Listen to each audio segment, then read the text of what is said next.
ഈ പൂച്ച നമ്മുടെ ധ്യാനത്തിന് വലിയ തടസ്സം സൃഷ്ടിക്കുകയാണ്. അതിനാൽ ഇനി മുതൽ ഈ പൂച്ചയെ ആ തൂണിൽ കെട്ടിയിടണം.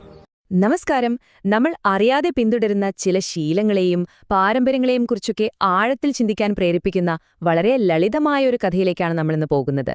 ഇത് ഒരു ഗുരുവിന്റെയും അദ്ദേഹത്തിന്റെ പൂച്ചയുടെയും കഥയാണ്. ഈ കഥയിലേക്ക് കടക്കുന്നതിന് മുൻപ് നമുക്ക് നമ്മളോട് തന്നെ ഒരു ചോദ്യം ചോദിക്കാം, അല്ലേ? എന്തിനാണിത് ചെയ്യുന്നതെന്ന് പോലും ഒരു പിടിയുമില്ലാതെ വെറുതെ അന്ന് തുടർന്നു പോകുന്ന എന്തെങ്കിലും ശീലങ്ങൾ നിങ്ങളുടെ ജീവിതത്തിലുണ്ടോ? ഒന്ന് ആലോചിച്ചു നോക്കൂ. പലപ്പോഴും അങ്ങനെയാണ്. ചില കാര്യങ്ങൾ പണ്ട് മുതലേ ഇങ്ങനെയാണ് ചെയ്തു വരുന്നത് എന്ന ഒറ്റ കാരണം കൊണ്ട് നമ്മളും അത് അതേപടി അങ്ങ് തുടരും. ഈ ഒരു ഐഡിയ വളരെ കൃത്യമായി നമുക്ക് മനസ്സിലാക്കി തരുന്ന ഒരു പഴയ സെൻ കഥയുണ്ട്. നമുക്കതിലേക്ക് പോകാം. കഥ തുടങ്ങുന്നത് ഒരാശ്രമത്തിലാണ്. അവിടെ എല്ലാ ദിവസവും വൈകുന്നേരം ഗുരു ധ്യാനിക്കാനിരിക്കും. പക്ഷെ ഒരു പ്രശ്നമുണ്ട്. ആശ്രമത്തിലെ ഒരു പൂച്ച അദ്ദേഹത്തിന്റെയും ശിഷ്യരുടെയും ശ്രദ്ധയൊക്കെ തെറ്റിച്ചുകൊണ്ട് ഓടി നടക്കും. ഇതായിരുന്നു അവിടത്തെ സ്ഥിരം കാഴ്ച. അങ്ങനെ ഒരു ദിവസം ഈ ശല്യം അങ്ങ് സഹിക്കാൻ വയ്യാതെ വന്നപ്പോൾ ഗുരു ശിഷ്യന്മാരോട് വളരെ ലളിതമായ ഒരു നിർദ്ദേശം കൊടുത്തു. ധ്യാനം കഴിയുന്നതുവരെ അതിനെ എവിടെയെങ്കിലും കൊണ്ടുപോയി കെട്ടിയിടൂ. അത്രയേ ഉള്ളൂ ആ സമയത്തെ പ്രശ്നത്തിനുള്ള ഒരു പ്രായോഗികമായ പരിഹാരം. എന്നാൽ ആ ഒരു ചെറിയ നിർദ്ദേശം, ആ ഒരു പരിഹാരം എങ്ങനെയാണ് നൂറ്റാണ്ടുകൾ നീണ്ടുനിന്ന ഒരു വലിയ ആചാരമായി മാറിയതെന്ന് നമുക്കൊന്ന് നോക്കാം. ഈ കഥ ഗുരുവിന്റെ പൂച്ചയുടെ കഥ എന്ന പേരിൽ പിന്നീട് അങ്ങ് പ്രശസ്തമായി. അതോടെ ആശ്രമത്തില് അതൊരു പുതിയ പതിവായി. എല്ലാ ദിവസവും വൈകുന്നേരം ധ്യാനം തുടങ്ങുന്നതിനു മുൻപ് ശിഷ്യന്മാർ ആദ്യം പൂച്ചയെ പിടിച്ചുകെട്ടും. അതിനുശേഷം എല്ലാവരും ഒരുമിച്ച് ധ്യാനം ആരംഭിക്കും. വളരെ ലളിതമായ ഒരു ക്രമമല്ലേ? പക്ഷേ കഥയിലെ ഏറ്റവും രസകരമായ ഭാഗം വരുന്നത് ഇനിയാണ്.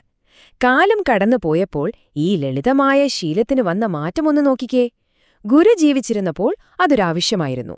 ഗുരു മരിച്ചതിനു ശേഷവും ശിഷ്യന്മാർ ആ ശീലം ഒരു മുടക്കവുമില്ലാതെ തുടർന്നു. പിന്നെ ആ പൂച്ചയും ചത്തുപോയി. അപ്പോ എന്തു ചെയ്തു? ഈ ആചാരം മുടങ്ങാതിരിക്കാൻ വേണ്ടി അവർ പോയി വേറൊരു പൂച്ചയെ ആശ്രമത്തിലേക്ക് കൊണ്ടുവന്നു. നൂറ്റാണ്ടുകൾ കഴിഞ്ഞപ്പോൾ ധ്യാനസമയത്ത് പൂച്ചയെ കെട്ടുന്നതിന്റെ ആത്മീയ പ്രാധാന്യത്തെക്കുറിച്ച് പണ്ഡിതന്മാരായ ശിഷ്യന്മാർ വലിയ വലിയ ഗ്രന്ഥങ്ങൾ വരെ എഴുതിയുണ്ടാക്കി. ഒന്ന് ആലോചിച്ചു നോക്കൂ. അപ്പോ യഥാർത്ഥത്തിൽ എവിടെയാണ് ഇതിന് പിഴവ് സംഭവിച്ചത്? ഒരു ശല്യം ഒഴിവാക്കാനുള്ള വളരെ പ്രായോഗികമായൊരു കാര്യം എങ്ങനെയാണ് ഒരു കാരണവശാലും ഒഴിവാക്കാൻ പാടില്ലാത്തൊരാചാരമായി മാറിയത്? ഇവിടെയാണ് നമ്മൾ ശ്രദ്ധിക്കേണ്ട പ്രധാനപ്പെട്ട വ്യത്യാസം. ഗുരുവിന്റെ യഥാർത്ഥ ഉദ്ദേശ്യം എന്തായിരുന്നു? ധ്യാനത്തിൽ പൂർണ്ണമായ ശ്രദ്ധ കേന്ദ്രീകരിക്കുക എന്നത്. എന്നാൽ ശിഷ്യന്മാർ അവസാനം പിന്തുടരുന്ന ആചാരം എന്തായി മാറി? ധ്യാനത്തിന് പൂച്ചയെ കെട്ടുന്നത് എന്തായാലും നിർബന്ധമാണ് എന്നായി മാറി. ആ യഥാർത്ഥ ഉദ്ദേശ്യം പൂർണ്ണമായും നഷ്ടപ്പെട്ടുപോയി. ഇതൊരു തരം കെണിയാണ്. ശിഷ്യന്മാർ ആ പ്രവൃത്തിയുടെ രൂപത്തിൽ, ആ ഫോമിൽ അത്രയും മുഴുകിപ്പോയി. അതിന്റെ യഥാർത്ഥ കാരണം എന്താണെന്ന് പോലും അന്വേഷിക്കാതെ അവരതിന് വലിയ ആത്മീയമായ അർത്ഥങ്ങൾ കൊടുത്തു. ശരിക്കും പറഞ്ഞാൽ അവരാ പാരമ്പര്യത്തിന്റെ തടവുകാരായി മാറി. ഒരു കാര്യം എന്തിനാണ് ചെയ്യുന്നതെന്നും മനസ്സിലാക്കാതെ അത് വെറുതെ അനുകരിക്കുമ്പോൾ അതിന്റെ യഥാർത്ഥ അർത്ഥം, അതിന്റെ പൊരുൾ നഷ്ടപ്പെടുന്നു. ഗുരുവിന്റെ പൂച്ചയുടെ കഥ നൽകുന്ന ഏറ്റവും വലിയ പാഠം ഒരുപക്ഷെ ഇതുതന്നെയാണ്. പക്ഷേ ഒരു കാര്യം ഓർക്കണം, ഇതൊരു പുരാതന ഗുരുക്കന്മാരുടെയോ ആശ്രമത്തിന്റെയോ മാത്രം കഥയല്ല. ഇത് ഇന്നും നമ്മുടെയെല്ലാം ജീവിതത്തിൽ പല രൂപത്തിലും ഭാവത്തിലുമൊക്കെ സംഭവിച്ചുകൊണ്ടിരിക്കുന്നുണ്ട്. ശരി, അപ്പം നമുക്ക് നമ്മുടെ ജീവിതത്തിലേക്ക് വരാം.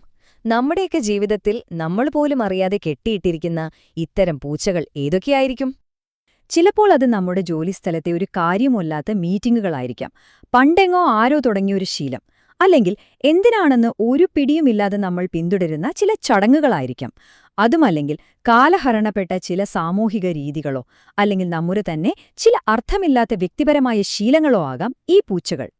അപ്പോൾ ഈ കഥയിൽ നിന്ന് നമ്മൾക്ക് കിട്ടുന്ന ആത്മീയമായ പാഠം എന്താണെന്ന് വെച്ചാൽ, നമ്മൾ ചെയ്യുന്ന ഓരോ കാര്യത്തിന്റെയും പിന്നിലെ അടിസ്ഥാന തത്വങ്ങളോടും യഥാർത്ഥ ഉദ്ദേശ്യങ്ങളോടും എപ്പോഴും ഒരു ബന്ധം പുലർത്തുക എന്നതാണ്.